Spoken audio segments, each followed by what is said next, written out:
ആട്ടം എന്നാണ് സിനിമയുടെ പേര്. വിനയാണ് മെയിൻ ക്യാരക്ടർ എത്തുന്നത്. ഈ സിനിമയാണെന്ന് വെച്ചാൽ ഒരു 11 ക്യാരക്ടർ മെയിൻ ആയിട്ട് കൊണ്ടിട്ടുള്ള ഒരു സിനിമയാണ്.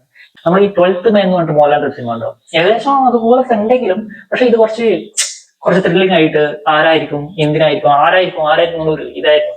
സിനിമയുടെ വൺ സ്റ്റോറി എന്ന് വെച്ചാൽ ഒരു 11 മെമ്പേഴ്സ് കൊണ്ട് ഒരു ട്രൂപ്പ് ഉണ്ട്. സോ ഈ നാടകം അഭിനയിക്കുന്നതാണ് ഇവരുടെ മെയിൻ ഹോബി. ഈ 11 ആളുകളിൽ ഒരു പെൺകുട്ടി ഉണ്ടാവും. സോ ഈ ഒരു നാടകം സക്സസ് ആവുകയും അതിന്റെ ഒരു പാർട്ടി നടക്കുകയും ചെയ്യും. അന്ന് രാത്രി എന്ത് സംഭവിക്കുന്ന വെച്ചാൽ ഈ പെണ്ണും കുടിച്ചിട്ടുണ്ടാവും. ഇവര് പാർട്ടി കഴിഞ്ഞതിന് ശേഷം ആ പെണ്ണ് പോയി കിടക്കുകയും ആ സമയത്ത് പെണ്ണിന്റെ ശരീരത്തിന്റെ മേൽഭാഗം അവള് മാറാതെ വെച്ച് മറക്കുന്ന ആ ഭാഗത്ത് ഏതോ ഒരുത്തം വന്ന് അമുക്കുകയും പിടിക്കുകയും ഒക്കെ കാര്യം ചെയ്തിട്ട് അവൻ ഓടി. പക്ഷെ ആ പെണ്ണും കുടിച്ചതുകൊണ്ട് അവൾക്ക് അത്ര ആള് വ്യക്തമായിട്ടില്ല ആരാണ്.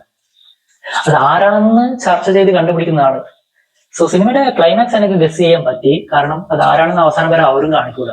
പക്ഷെ ഈ സിനിമക്ക് നല്ലൊരു ക്ലൈമാക്സ് തന്നെ അവർ കൊടുത്തിരുന്നു. അത് എന്താണെന്ന് നിങ്ങൾ കാണാൻ അമേസോൺ പ്രൈമിൽ അവൈലബിൾ ആണ്. ഒരു നല്ലൊരു വണ്ടർഫുൾ സ്റ്റോറിയാണ് ആട്ടം.